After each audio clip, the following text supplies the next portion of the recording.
Welcome to Grit inside Manhattan Beach Studios. I'm Victoria Dennis alongside Meg Burgdorf, and joining us is USA stud muffin, Charlie Siragusa.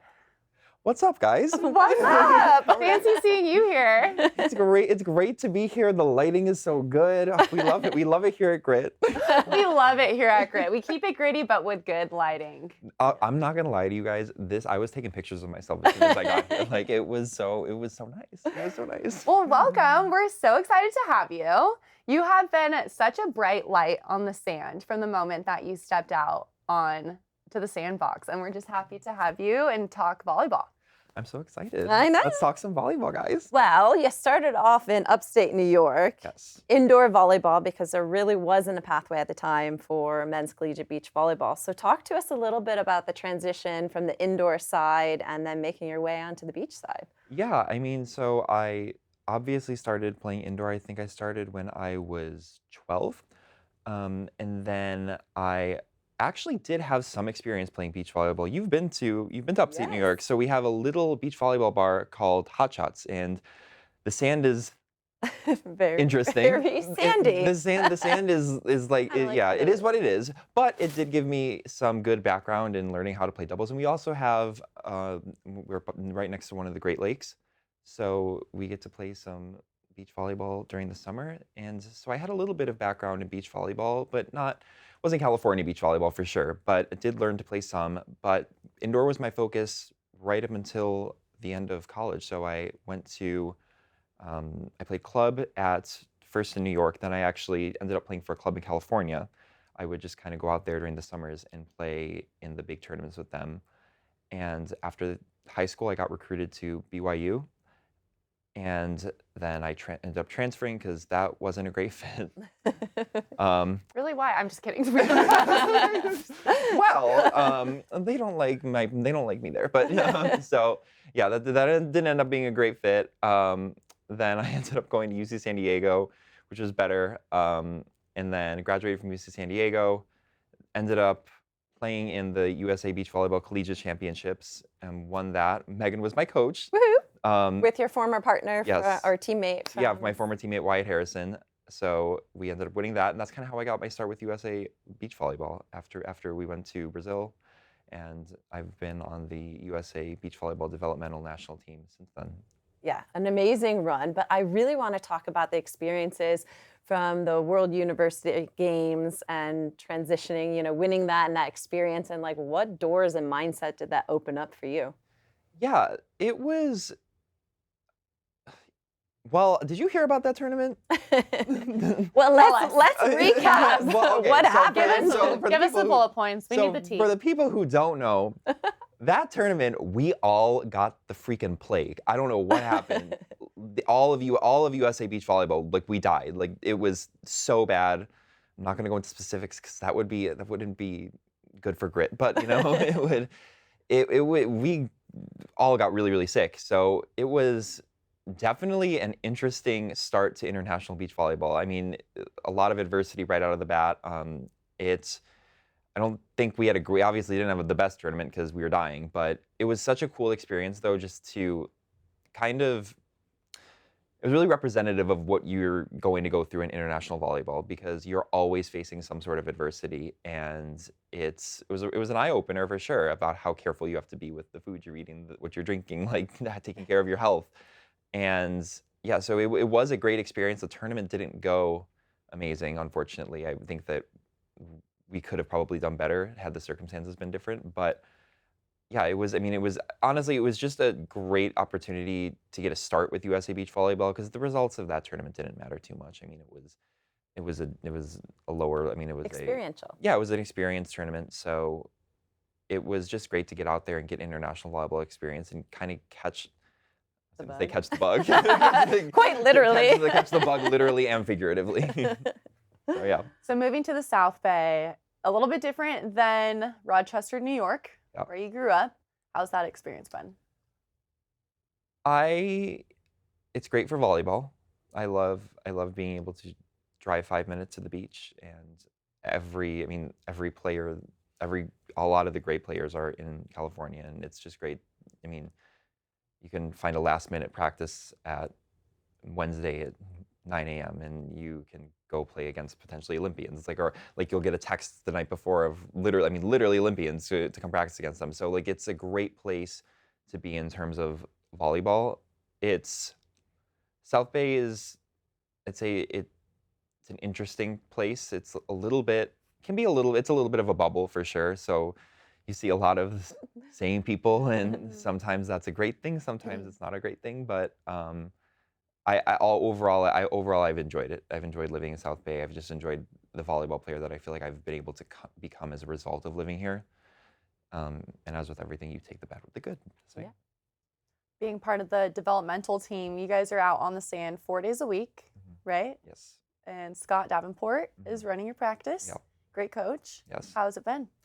I have really, really loved being in the developmental national team. Scott's been really great for me. So Scott's actually from Rochester, New York. So he's from the same place as me. I did not know that. Yeah, Therese Cannon and Scott and I were all from the same place. So I think it's been what I've loved about Scott is he really gets me on just a different level than I think a lot of other people in California get. He gets the East Coast vibe, which it's very different. I mean, I think growing up in the snow really builds character.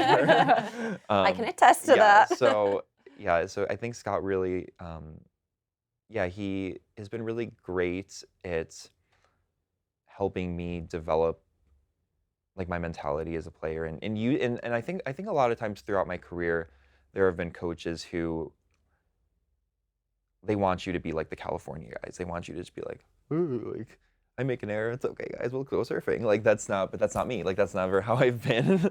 I'm like, I make an error, I want to choke myself. Like but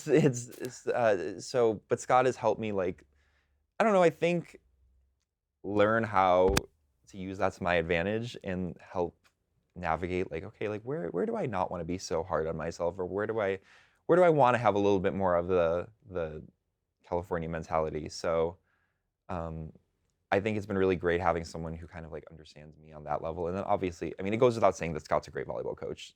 I don't really need to talk about that, but he's just been it's been great being part of the developmental program. Since you've been a part of the program, what are 2 things that you've learned that have truly changed your game? I think so. Scott has a very unique approach to attacking. I think one of the first, anytime Scott Davenport gets brought up, people will talk about his arm swing technique. It's very different than a lot of coaches.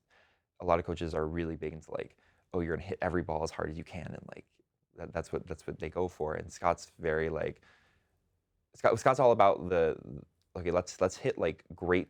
Like let's hit like 80% swings to great locations. Like let's like we're not going to try to overpower them. We're going to try to like put the ball where they're not, which logically makes a lot of sense, but for some reason it's not necessarily the mentality that a lot of people adopt. So that's like one thing. I think he's been like learning his like technique, and kind of adopting that mentality has been difficult for me because I mean, coming from indoor, it's like you want to hit every ball as hard as you can, and especially I only had Brazilian beach volleyball coaches before that, so they really want you to hit every ball as hard as you can. Which there's definitely a time and place for that, and but I think it's that adding that aspect to my game has been really great. And then I think the second thing I've learned is. I think the second thing I've learned has been more mental than it's been physical. Scott talks about it like this. So he talks about like when things are going bad, it's like you have a TV on in the background, and it's like the fuzzy, like the static, and you gotta like kind of learning how to turn the TV off when things are getting bad, rather than just like trying to play through the TV. Because I was always someone I would just leave the TV on and be pissed off at it, and just like let it devolve. And I've learned to varying degrees of success to be able to turn the TV off. And if things aren't going well, then I'm like, okay, let's throw this out. This isn't working. Let's try it. Let's try something new. And adding those tools to my toolbox that like, okay, like I have, if my hard swing isn't working, I have a highline shot. I have a cut shot. I have these different things I can go to. Or if my float serve isn't working, let me try a jump serve. Let me try a short serve. Just adding all of those things so that like when you're not like a one-dimensional player. If what you do isn't working well, I can switch to a different thing. I'd say that's probably the biggest thing that two things I've learned from Scott in the developmental program. like it. Yeah. So we're talking about tall guys, Yeah. right? And beach and blocking. What's it like to be one of the tallest guys out there for Team USA right now? Well, I don't. I mean, I think that it's not. It's so funny because I am a tall guy, and like For the people at home, how tall are you? I'm 6'8". So, well, I guess I'm like 6'7.5". I say I'm 6'8", but yeah, I'm 6'8". So I would say that the being tall in beach volleyball isn't as big of an advantage as people think it is. It's like obviously great, but you've got to be good at like all like the little people stuff too. So it's kind of it's one of those things where it's like, yes, like if you can get that other stuff down, it's awesome. Like, and that's why like the best of the best, they're tall and they have all that other stuff. But like you have to be complete in beach volleyball. You can't just rely on your height. And when we're talking about like lessons I've learned from like different coaches, like that was the biggest thing I learned from the Brazilians. Is like the Brazilians are like, you're gonna shovel back and forth a million times. Like you're like you're a 5'3" defender. We don't care that you're 6'8". Like you're gonna learn you're gonna like learn that stuff, and you're gonna be able to do that stuff. And you're not gonna rely on your height. So it's fun. It's fun when when it works to your advantage and when you can hit and like block, and it definitely gives you opportunities, because like once you do kind of harness those other skills, it's great. But it's definitely different than indoor, I'd say, because I think indoor, like you're tall, like you can go a pretty long way indoor just based off of your height. It's not like that in beach. You can't just go. You have to be any tall guy you see, even at like the CBVA level, like they're pretty freaking complete players. Like they're and then then once you get into the AVP level, like just look at Phil. Like Phil like I don't know for anybody who watched the tournament where Phil played with Andy and he split blocked. I mean, his defense is unbelievable. It's crazy. Like how complete you have to be a high level beach volleyball player. And so yeah, so a lot of respect to all those tall guys out there who are complete and tall. Yeah. Well, being tall, they threw you at the net to Yeah. go up there and block volleyballs. Yeah.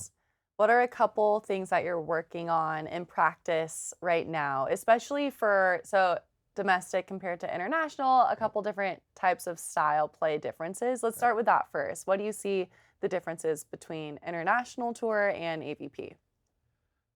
I'd say that. Okay, so this is a hot take, everybody. This is a really hot take. I was at a international like volleyball just in the Philippines Challenger. It's not that much different. Everybody likes to say it's so different. Like the AVP is pretty high level. It really is. Like domestic volleyball, like we have some really, really talented people there. I would say the biggest difference is it's a little bit more physical at the international level. But technically speaking, like the people in the States, like I mean, you can play people in a CBVA that are freaking insane. Like there are so many really talented volleyball players here that I wouldn't say like technically there's a huge difference. I'd say physically though, they're a little bit bigger, taller. And that's because it's like countries are going out and like finding like, okay, like who are their big tall guys and training them, versus like here it's like you kind of have all these like lifer volleyball players who have just developed skills over such a long period of time. So I think that just kind of has to do with how they're introduced to the sport. But yeah, international volleyball is a little bit more physical than here, but everybody is very technically sound no matter where you play. Yeah, and being technically sound, you have to, especially on defense, play disciplined defense, right? You have to read and react. You can't guess out there. And especially at the elite level on the international tour as well, Meg and I talk about the option play a lot, right? Yeah. And jump setting, opening up that option attack. Are you trying to force that, being 6'8"? It depends on the partner for sure. I think something that's tough when you're here is that I think a lot of people are super used to playing more traditional volleyball, and depending on who your partner is, they can be a little bit better when they're playing traditional volleyball, and it's just better for the team if you stick to it.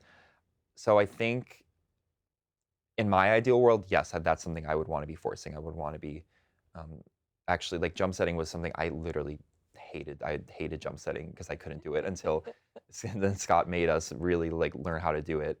And I did it for the first time in a live tournament in Laguna, so I was so proud of myself. Yay!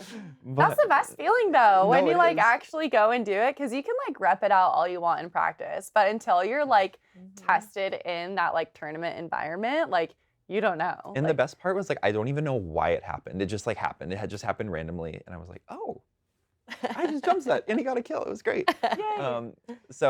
But yeah, like learned at least how to do it. So I think going forward now that I'm like, okay, I can do it. It is something that I would want to implement more.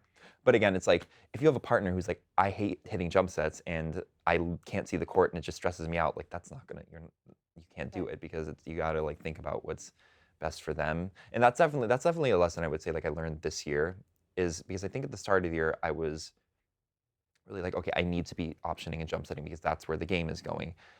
And then I think at the end of this year or at the end of the year, I'm like, okay, well, it's not going to work if your partner doesn't want to make it work. So if they're just more comfortable doing it the other way, and that's who you're choosing to, that's who for whatever reason you're choosing to play with right now, you kind of got to go with it.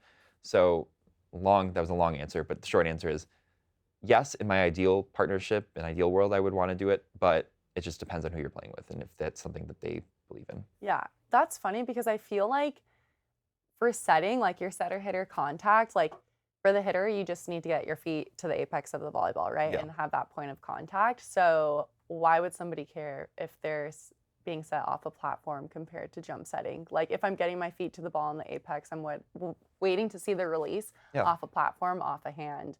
For me, I'm like, whatever, like throw it up there, like I can get to the apex of the ball. So that's like so funny to play. For me, devil's advocate, like I feel like it shouldn't matter.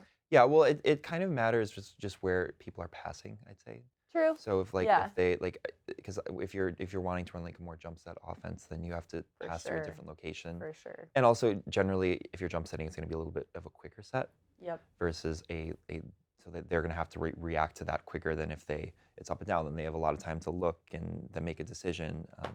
So yeah, it is a little different. Because I get where you're coming. Because that's where I was. In theory, I was at the beginning of the year. I was like, okay, in theory, that this should not be that hard. But any adjustment's difficult for someone. So yeah, and especially for tempo, that's a really good point. Like when you talk about tempo and setting, like of course you want to run tempo. Like it's easier to do it like hand setting. Yeah. So that's a good point. I like that. Yeah. Nice. Yeah, you talk about partnership and what it's like. I always think it's a blocker's paradise because. You know, always need that big, like you guys are the chosen children, you know, the big blockers. I'm out there going, hey! Oh. But what's it like in the South Bay from that transition to college through the NTDP? You know, every evolution of your career is something a little bit different. What's it like navigating partnerships? Girl. My God, partnerships. It's exhausting. And because it's dating, it's like literally think how exhausting dating is. It's that. The LA Times literally published an article in the LA Times saying beach volleyball and its relationships. It's like high school. Nobody knows what they're doing and nobody knows what they want. Well, and the other thing is that you think you know a person and then you get in a beach volleyball partnership and you're like, oh shit, I didn't know anything about them. And sometimes that's a good thing, sometimes that's a bad thing. But yeah, no, it's literally dating. So it's exhausting, and again, it's not because there's a lot of great people in the beach volleyball community. So but like a beach volleyball partnership, people like have to understand that what goes into it. I think people see like people on the court and they're like, okay, it's just on the court. It's just this business relationship. It's not, especially with how beach volleyball is. It's like this isn't like, okay, we can just like do everything separate. Like we're making enough money. Like we could stay in separate hotels and we could just have separate things. It's not like that. Like it's very like you're doing like everything together. And even once there's certain people who get successful enough to where they can have a little bit more separation from their partner, but like you're still doing so much with them, and you're going into the battle with them. It's really stressful. So yeah, it's just like there's there's really nothing like it other than dating. And What are some of the things that you've learned as like tips or advice for navigating partnerships, or things that you start to look for to expedite the learning or the travel curve? Let's yeah. say? Um, well, I would say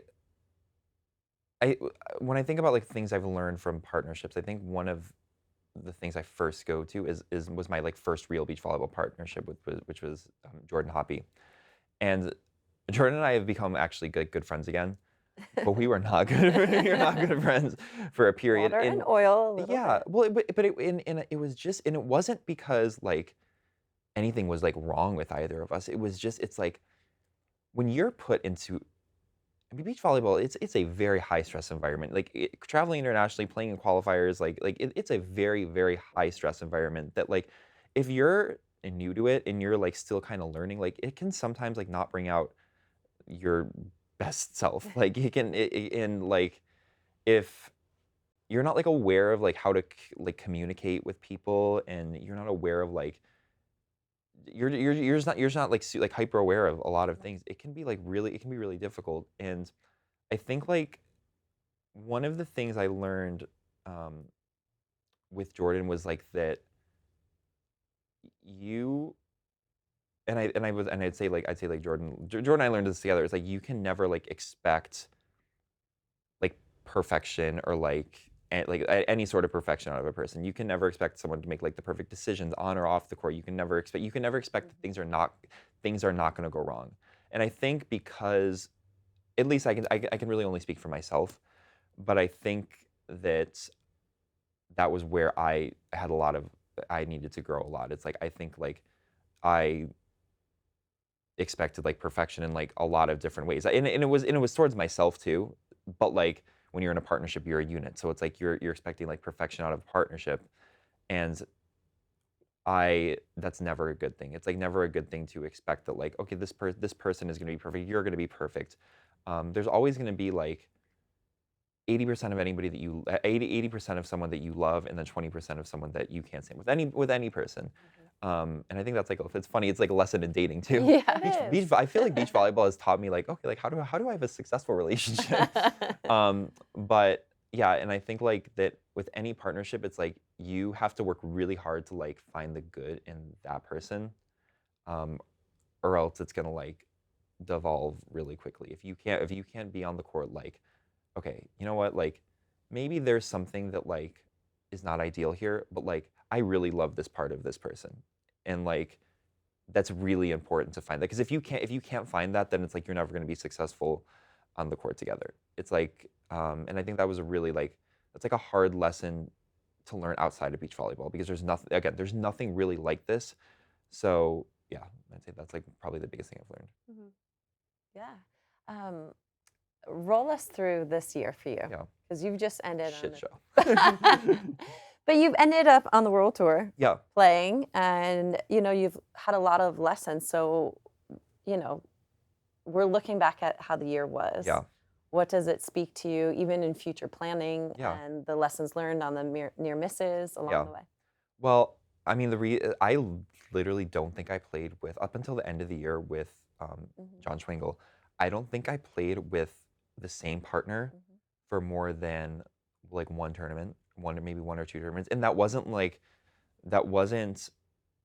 by choice or anything. It was just like, so. For example, in um, right before like Denver and Wapaco were back to back, and I was playing with Rafi at the time, and then he wanted to play. He just wanted to be auto main draw, so I was like, okay. So I was kind of scrambling there, and then I wasn't gonna play Denver. I ended up I'm playing with Dylan Zaka for Wapaka, and I was like, okay, I'm at peace with that. I'm just not gonna play Denver. Frank Field calls me like a day or two before the qualifier. He said, "Hey, my guy got hurt. Can you come?"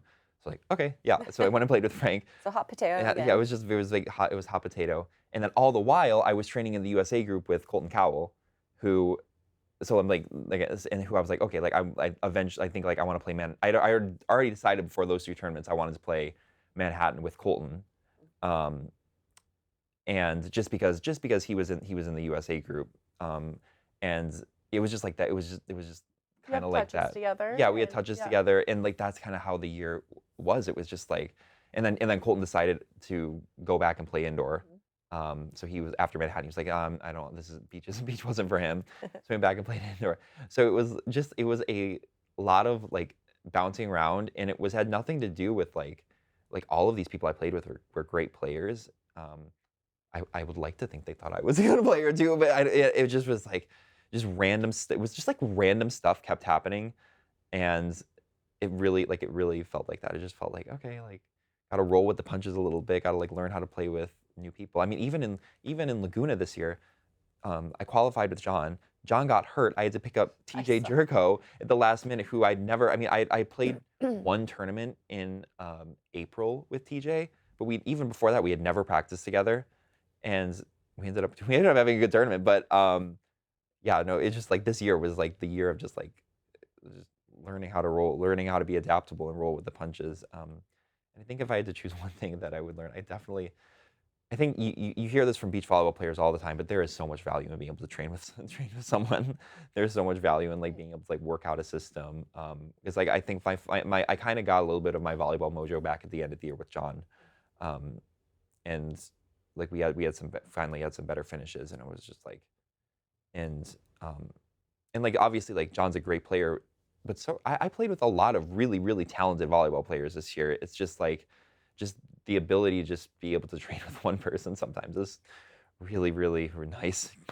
Yeah, and that's the thing. It's this sport is so funny where it's like the scramble around and like throwing spaghetti at a wall and seeing what sticks Yeah, and all that fun stuff. And everybody's on their own journey, yeah, right? And obviously you are on your own journey yeah, and that looks different than the next guy. But let's talk about your journey a little bit yeah, and what that's looked like for you. And you've been open about your sexuality. yeah. How has that played a factor on the sand? Um, so being a, I mean, it's not even gay. It's not even just gay. It's like, and any sort of like different difference in yourself. Whenever you're any sort of like other, it always makes sports really difficult. I'd say like um, and it's not because of like anything like outward or anything like that. It's just like I think throughout my volleyball career, I've always I've just like you never you have like unique difficulties and challenges that are kind of going on outside of the sport. And I think a lot of I mean you guys have had a lot of episodes with other people where people talk about mental health like and how it impacts you on the court. And I think that for me, kind of just dealing with like the challenges of like even like struggling with that in high school and then like having to compete and then like I went to freaking BYU. Like I literally had to sign a document saying that I couldn't like you can't be you can be gay, but like you can't you can't go on dates with guys or you can't hold like hands with guys. It's like you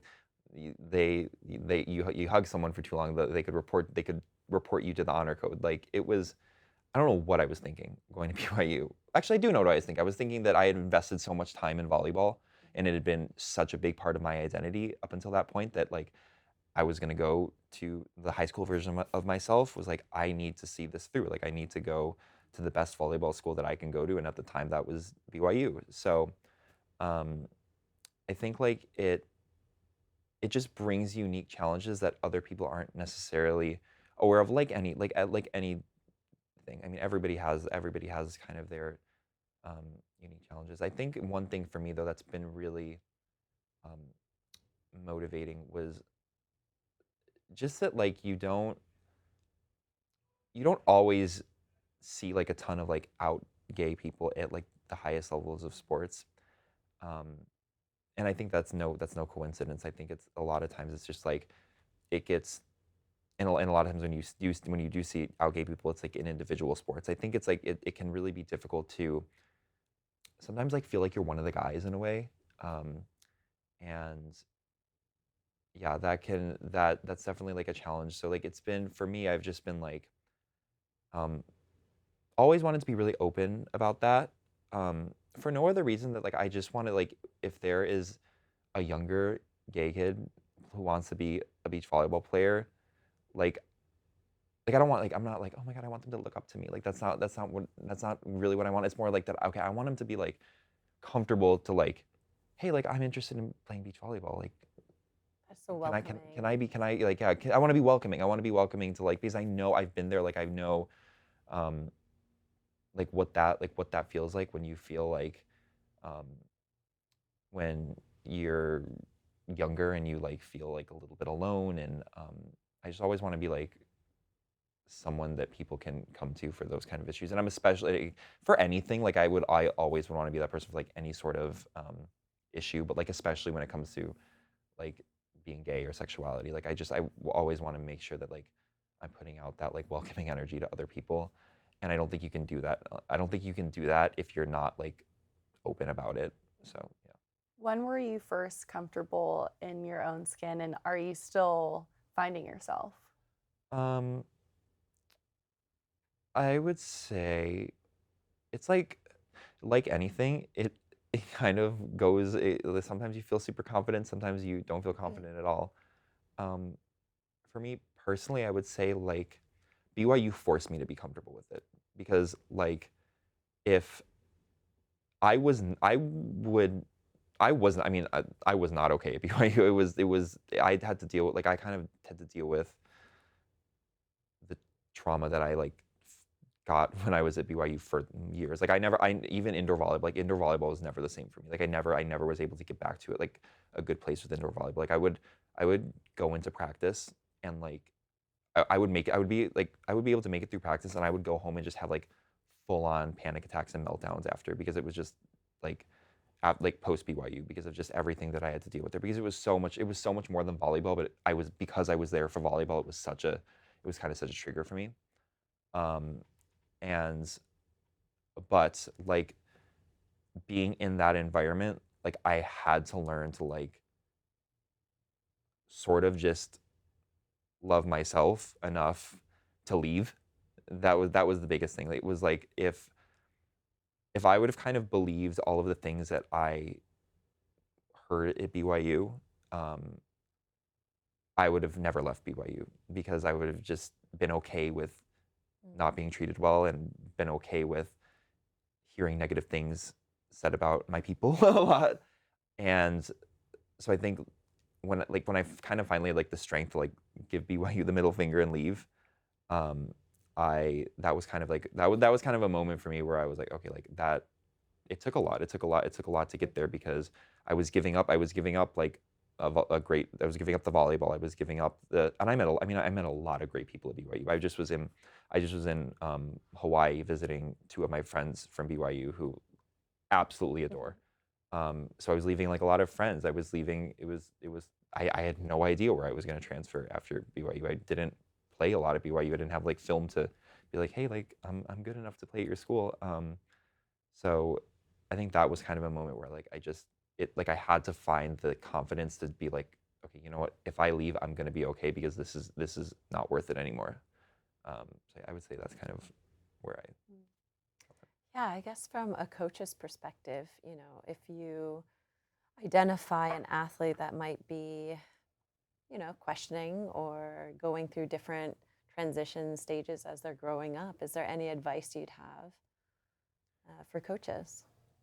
Um, I have.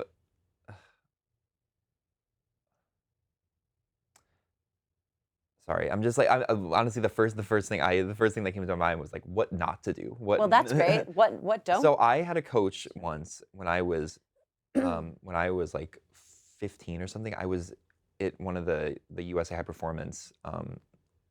You know how they have the HP championships. I had a coach tell me that yeah, you really need to work on your personality.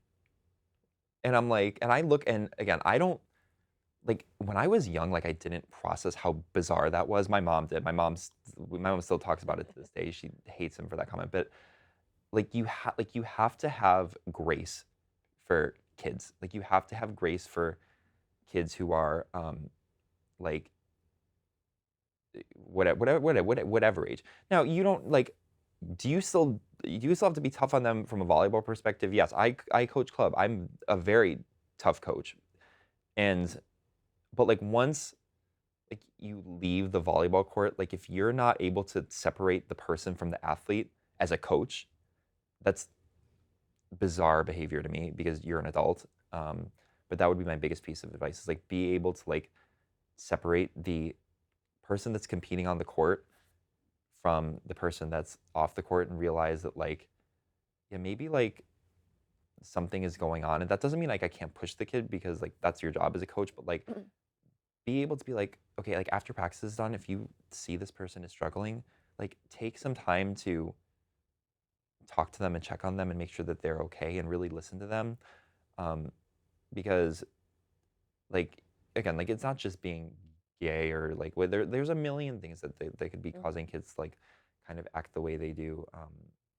So, and not even kids, just like I mean, adults too. That's actually that Scott Scott would do that, which and Jose would do that too. Both Jose and Scott. That's why Jose and Scott like really like changed my perspective on what it means to be a coach. Like the way that those two have like I'm gonna get a little emotional talking about that, but That's like okay, no, like that's like okay. literally like Jose and Scott like quite like literally just like saved my like entire like volleyball career. Like it was just like say my relationship with volleyball, which it would have been so sad if I would have like lost volleyball because of everything that happened. And like to have like two coaches who it was like first of all Jose, it was two very different things that they did, but like Jose like I needed someone to hype me up. Like at that point in my career, like when I was first transitioning to beach, like I desperately needed a cheerleader. I needed someone to like yell and scream after I got a good pass. Like I needed that more than anything because I had not I hadn't got that. Not only had I not got that in years, but like I don't even like I really got that my entire volleyball career because there's no one really like Jose out there. Um, but so yeah, like I need like when I needed a cheerleader, like that was like okay, like like a coach can be a cheerleader for you. And then like with Scott, like I mean, there was days where like I was going through stuff, and like Scott would like Scott and I would like sit in the sand for like an hour after practice and just kind of talk things through.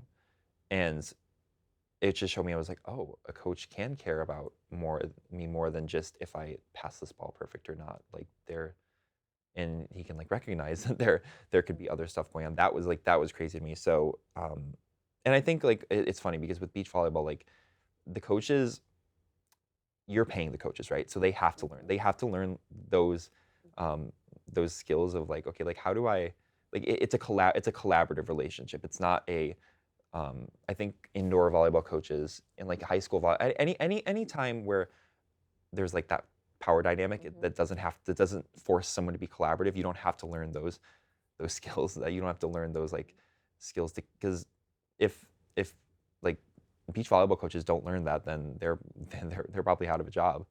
Um, so yeah, I would just be like again like even from a young age, I think a coach player relationship should always be collaborative more than it should be like oh I'm telling you what to do. Does that make sense? Yeah. Yeah. Yeah, absolutely.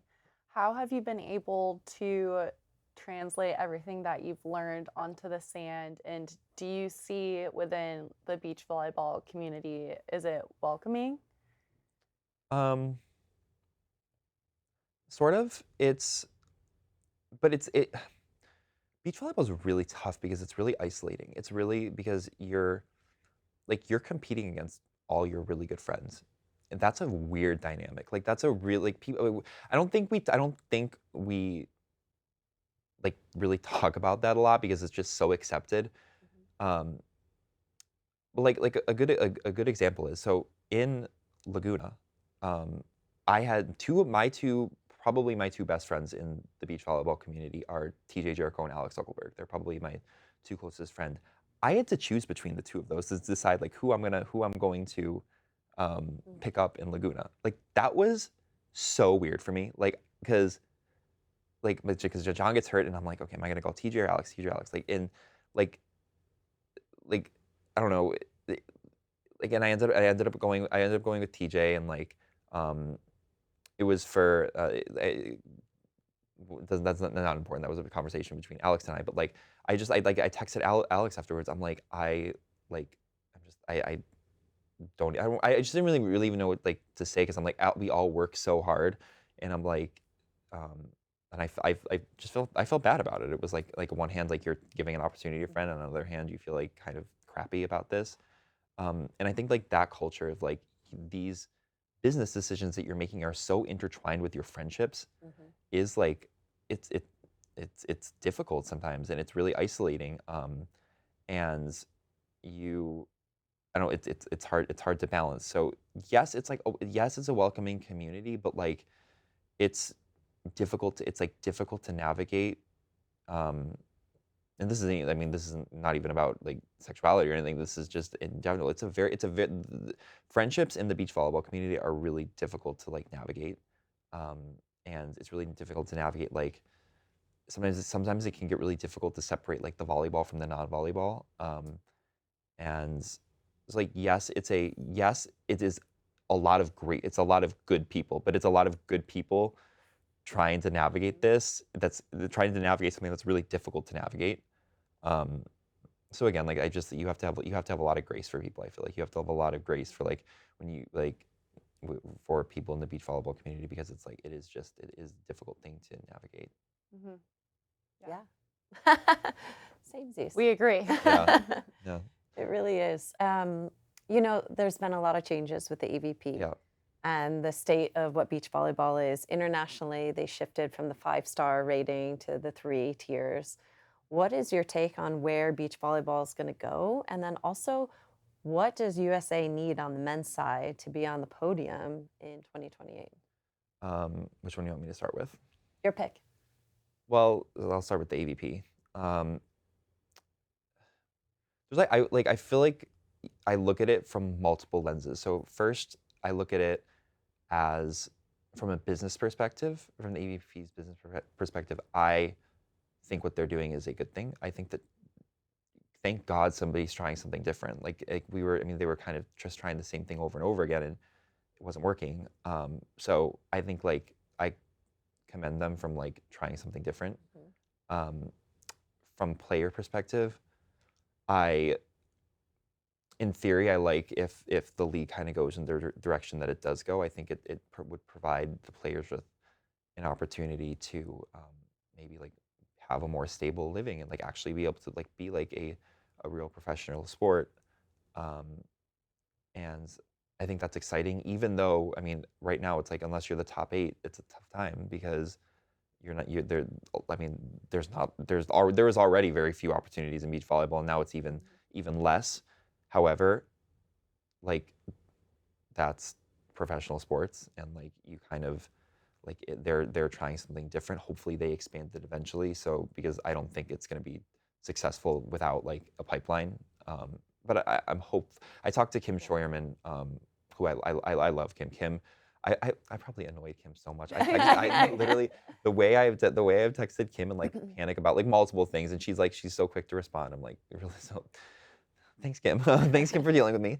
But love Kim, and like I had a nice conversation with Kim, and like she kind of explained like, no, we're aware of that, and like we're trying to like take steps to like she told me some like plans for next year, and she's like one thing she told me that I really resonated with. She was like, I was a qualifier player, like I was like that lower main draw upper qualifier player. Like I get it. I don't want to leave those people behind. So I was like, okay, I'm gonna choose to. Hopefully trust in that and hope that works. Most pro leagues have around 30 franchises. Yes. So, I mean, even if it was 16 and 16 in time, I mean, we're starting with 8 almost, you know. Yeah, so as a player. Evolution space is there. Yeah, so as a player, I'm like, okay, it's definitely see the vision, could be a good thing. As a spectator, it's not that I didn't like it, it's that there's a certain magic in a beach volleyball tournament on that like last match of the day on Stadium Court, where like think about like the last match of like the Hermosa Open or Manhattan Beach Open, or like even like I don't know if were you in Denver, or were either of you in Denver?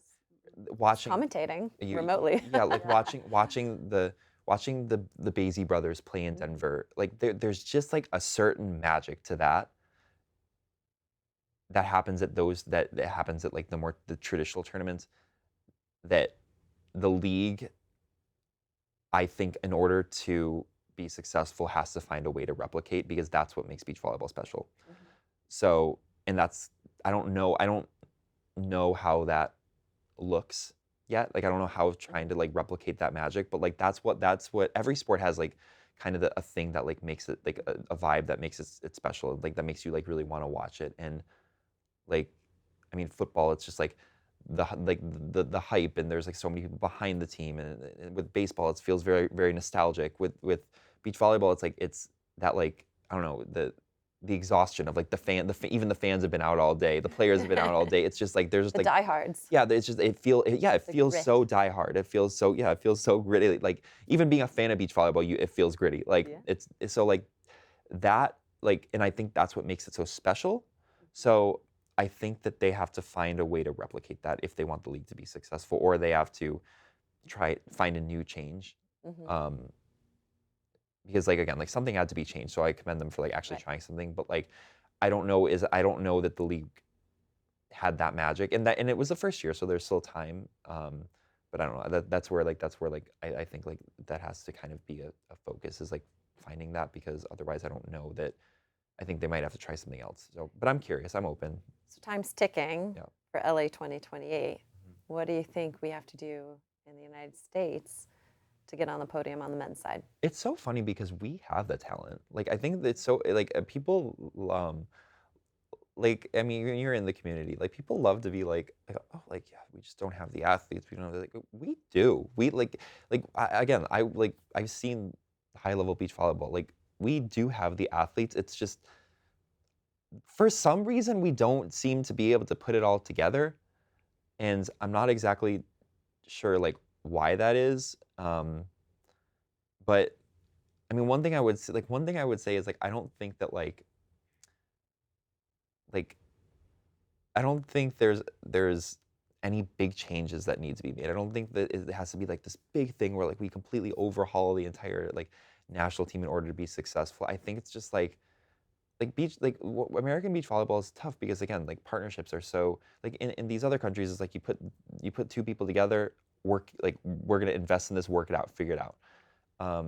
In America it's like it's not like that. It's like Right. there's you kind of have to in order to be like immediately successful, you have to have that like magic like Taryn and Kristen have. And even they did. I mean, they face adversity too. So it's like it's just like there's I don't know. I don't feel like I look at the state of US beach volleyball, and like some people are like, "Oh my God, we panicking, like we're not doing enough." And I'm like, "We have great players, we have great teams. Yes, American beach volleyball faces unique challenges that no other country faces. So there's going to be some like unique challenges with that.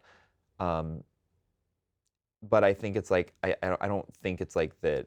I don't think anything like major needs to be changed. I think it's just going to be like, okay, we need some teams to be willing to like stick it out through the adversity. We need like people to, um, like, I mean, like I love that I mean, I guess I don't know, but like, I mean, hopefully Miles and Andy stay together. Like I think that's a like great team, and like yeah, maybe they didn't win their first Olympics, but like they they've beaten all the top teams. Like they could go win the next Olympics. It's like um so I think yeah, like just like the more people are like kind of willing to like learn that lesson of like you're not going to like everything about your partner, but once you find someone that you're like, you know what, like the 20% that I don't like is worth dealing with because I love this 80%. Like once more partnerships can like kind of find that, I think then it'll be better. But I think honestly, if I just choose one thing, I don't think the shuffling, all the shuffling that we do here is super conducive to success. Yeah, I agree with you. Yeah. Big time. Because it's very easy to like bond over like the highs of the high, but Mhm. like nothing brings people together like trauma bonding. Yeah. Like being able to like really like have that Yeah. foundation. And making it to the other side. Like Yeah, that's what exactly. like And there's so many lessons learned, so it's time to apply the learnings, Yeah. over time. And in the United States, we have a positive problem. We have so many athletes, yeah. so many opportunities that you're right, the funneling or the filtering. Well, it's very. I mean, again, like the you think about like the grass is always greener. It's like it's very easy. And now sometimes that's true. Like sometimes it's like, and I think like especially like one thing that's tough is the qualifier level. It's like you're sometimes you're getting opportunity. You're getting like these one-off opportunities with guys who are like, oh, like that's a really elite player. Like, and you got to kind of take those opportunities. So that makes it that makes like working just simply working your way up in the system more difficult.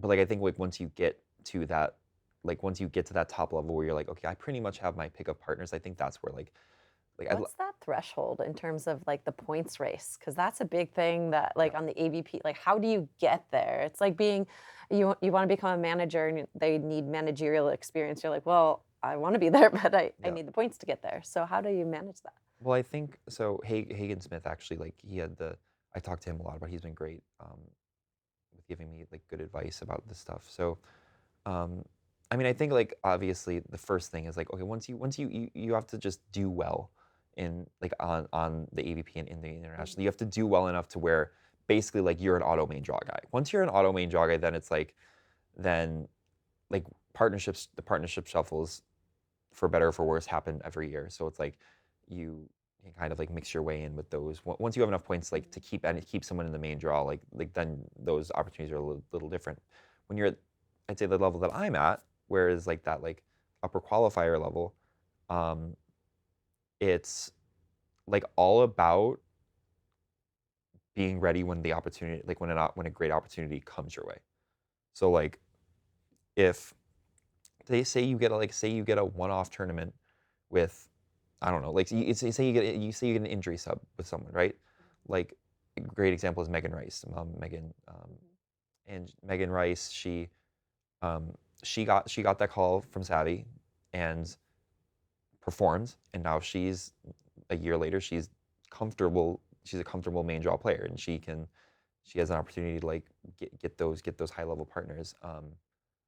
So I think it's like all about that. Like I think of people in like when you're in that like upper qualifier level, it's just like it's really difficult to just get there. Like it's really difficult to just like think that like, oh, I'm gonna go beat these top guys after I played a full freaking tournament before a tournament, and like that's not always reasonable to expect of your. I mean, you want that's where you want to be, but it's like that's a very difficult path. I think more realistically, the way that you see people making it into the main draws, it's like eventually you get a little lucky and you get the right opportunity, and you have to perform. I mean, like another great example is Tim Brewster. Like Tim, a lot of people forget like the thing that started Tim's career was he played a tournament in San Antonio with Andy Benish that got him a lot of points, and then that's kind of how his career just started. That was the start of like his career going up. And if he wasn't like, he got served every ball in that tournament. Like he was, no one was serving Andy Benish. Andy just didn't want an AVP. So if Tim wasn't ready to perform in that tournament, then his career looks completely different. And that's like, I think that's the biggest thing is like, you can't beat yourself up if you're not necessarily getting those like correct opportunities, and like, but you need to be ready once that happens, because it's gonna happen. Like I feel like it's good. Most people, it ends up happening eventually. So you just got to be like ready whenever that. You have to be like until you get that right opportunity, that dream partner, whatever it is. You got to work really hard to make sure you're ready for that. So I feel like that's from what I've observed, because obviously it hasn't. That's not like that's where I want to be, but that's and honestly that comes from Hagen. That was kind of what Hagen told me, and that's kind of what happened to him. So like I think that's good advice. Yeah, I think that was really good advice. You're still just a young buck on the tour, but full of all this wisdom. Look at you Oh go. my God, am I? You look great. You look great, Oh, kid. thanks. Yeah. Thanks. Well, we're rooting for you Thank you. all the way. Thank you. Thank you for being here with Of us. course. Yes, and you're welcome back anytime. Oh my God, I would love to come back. Okay, deal. Done and done. Perfect. Yay. Well, good. Thank you again. Of course. And for those of you watching, make sure to follow Charlie on social media. He is just too much fun, always full of one-liners and energy. So you will get a good laugh following along on Instagram. Please like and subscribe this episode. We'll see you next time. Stay gritty out there.